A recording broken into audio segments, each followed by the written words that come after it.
Have you ever felt like sales is just a roller coaster of yes or no's? If so, you're not alone. Most people who are just getting started feels the exact same way. Anyone that hasn't really mastered sales feels it's like a numbers game. And to some degree, yes, but to another degree, no. And the reason why I say that is when you're relying on it to be a numbers game, it allows you not to be as good as you want to be. Just think of it from a perspective of playing basketball.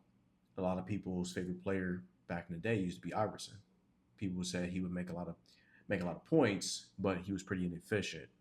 And then you fast forward to today when you have somebody like Steph Curry can make the same amount of points per game, but with less attempts, more efficient.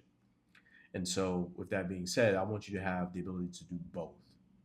So, for those who are new to the channel, my name is Ed. I've been in high ticket sales for the last 6.5 years plus and counting. This is all that I've done for the last 6 years. And so I want to do my best to teach you about sales, what processes work, what doesn't work, what works well with today's modern customer, because things have changed over time, as all things do.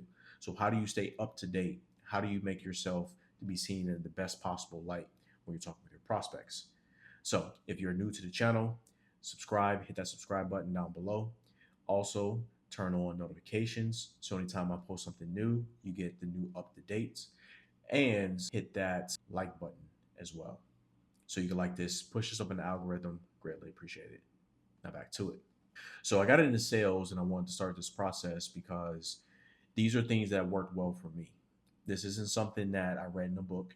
This isn't something that I learned from YouTube. These are things that I've done myself and have $16 million worth of value that our team has collected. And so I want to be able to instill all of those teachings for you so that way you don't have to go through 6 years of bumps, bruises, scraping your knee. You can get the best practices from the very beginning. And so I started Apex Closers because I wanted to be able to increase my leverage, in all honesty. So being a closer yourself, yes, you can make decent money. However, there's only so many hours in a day that you have that you can work. If your offer is anywhere from 10 to 15,000, then that means you can only make a certain amount.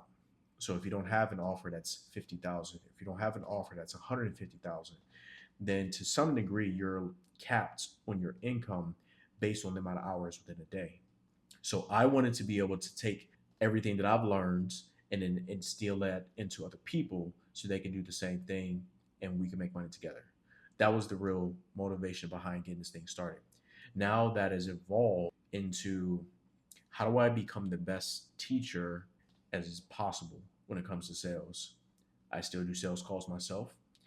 So this is something that worked well 3 years ago or worked 4 years ago, in the height of the pandemic. But these are things that still work even into today. The reason that I started Apex Closers, again, is to increase the leverage. So when other people have the skill set that you have, then you can pair them with different people. And you can show that it works in real estate. You can show that it works in car rentals. It works in e-com. Regardless of the industry, these practices will benefit you. Over my career, I've worked in multitude of different industries. I've done life insurance. I've done real estate offers, pertaining to the Burr method, event spaces, Airbnb, also done car rentals. So there's a wide spectrum of different industries that I've worked in. And this process works in every single one of them. You'll make some small tweaks here and there, but 90% of the process will be the same across the board. So understanding how to get the proper information from your prospects so that way you can use that information in order to position yourself as the best possible option for your prospects going forward. So that way you can help create what we call an objectionless close. These are some things that we'll talk about on this particular channel. Now, my goal really is to help you walk away with at least one piece of information that is valuable. One piece of information that'll help increase the number of closes you get per week. You get one additional close per week. That's 52 new clients per year. And that's just one. So that's my goal here. Now, with that being said, I'm going to walk through the very first part of what we do with Apex Closers.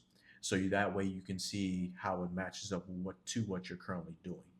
I like to start off by saying when it comes to sales, a lot of times people believe that you have to do the most talking. In actuality, that's what loses you sales. If you have a B2C offer, this process is going to work well for you. If you have a B2B offer, this process is going to work well for you. B2G, for those who don't know, business to government, a little bit different process. I wouldn't recommend using this particular strategy. But B2B and B2C, yes, especially B2C. Now, with that, in sales, you have to be the one that asks the question to gather the information that you need. A lot of times when kids are young, parents, adults will say, "You're going to be a great salesperson." No, they won't.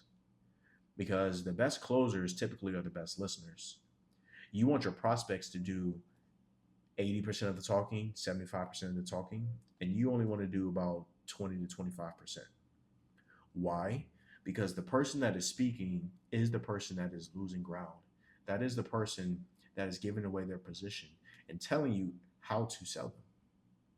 So you gather that information and you use it to position yourself again as the best possible option. Now, there's ethical ways to do this and unethical ways. Of course, I'm going to teach you the ethical way. So the first thing is one, don't lie. Everything that you say that you're going to do it. By doing so, it'll feel to the prospect as though you know them. It's like, of course, you told me how to sell you. You told me everything that I needed to know. Not only does it help you close more deals, but it also helps you understand when someone is trying to sell you. It's the same idea when you're speaking to, say, an officer. You say you're speaking to a detective. They're like, I'm asking the questions here. Why do they say that? They say it because they know the person that's asking the question is the person leading the conversation. I use a question based framework. That means I'm going to ask a boatload of questions in the very beginning to understand where you are, to understand what your situation is, and understand what you're trying to accomplish, as well as the challenges you're facing along the way. Knowing that, I can then get to the presentation and talk about how we're going to help you achieve said goal, avoid pain, and do it in a timely fashion. So now the prospect feels like you're speaking directly to them.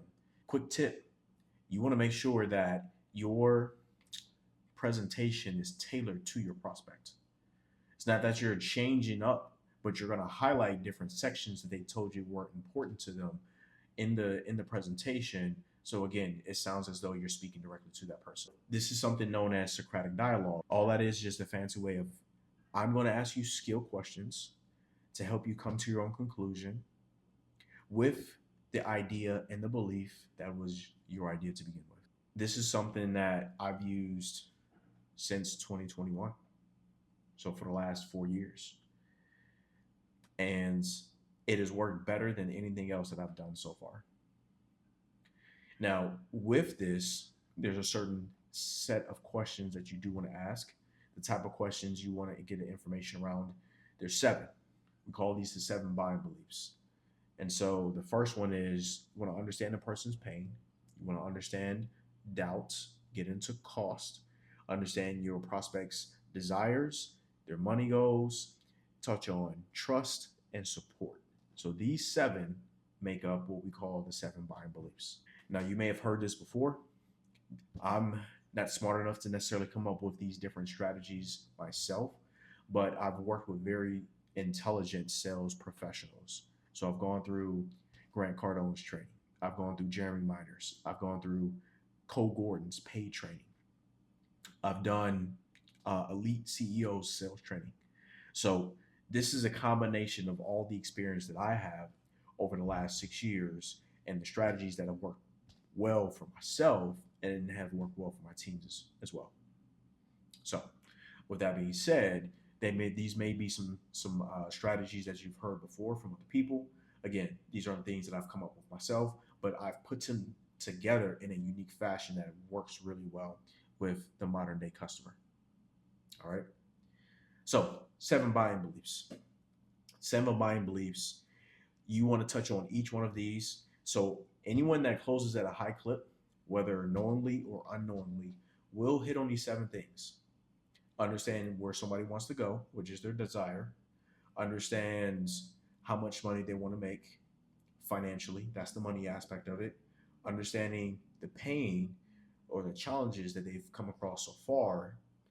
And then with that, we want to understand like what is it that's been holding this person back from achieving said goal. This is what we call a diagnosis. The diagnosis will let you know that this has been something they've been wanting to do for X amount of time, and it will continue to hold them back until you resolve it. So think of yourself as a doctor, and that's in that instance, your prospects have to agree with the issue. If they don't agree, then there's no progress that's going to be made. They're going to assume if they don't agree with the diagnosis, they're not going to agree with the prescription that you give at the end.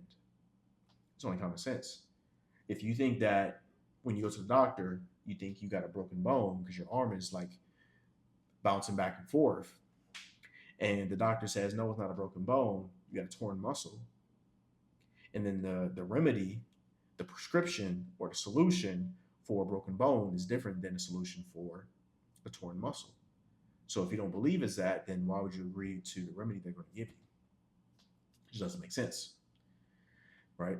So with that, the next thing we want to get into is cost. Cost are the things that, what have they lost already? What do they stand to lose going forward? So that's cost. Get into support. Support is going to be anyone that's a business partner, anyone that's a spouse. Those are people that are going to support them in their journey as they're building this business. So you want to make sure that you have all the decision makers on the phone before you proceed forward. And lastly, this is one of the biggest pieces that you'll face with today's climate. A lot of people have gone through different training programs. A lot of people worked with coaches and mentors in the past. Things didn't work out as well. But the last piece is trust. And the way that you go about building trust is by showing that you're not going anywhere, by providing more content, providing more context, and also showing that you're an expert within your industry. Without those things, you won't be making it very far. But if you do have those, it'll give the prospects the confidence that you know what you're talking about. All right. So for today, that's all we got. We got our 7 buying beliefs. We want to make sure that trust is relatively high when we're talking with our prospects. And then with that, we want to use a question-based framework when we're talking with our prospects. All right. So again, be sure to hit that subscribe button, hit that like notification, and turn on your notification bell as well. So we'll be dropping these a couple times a week. All right. See you then.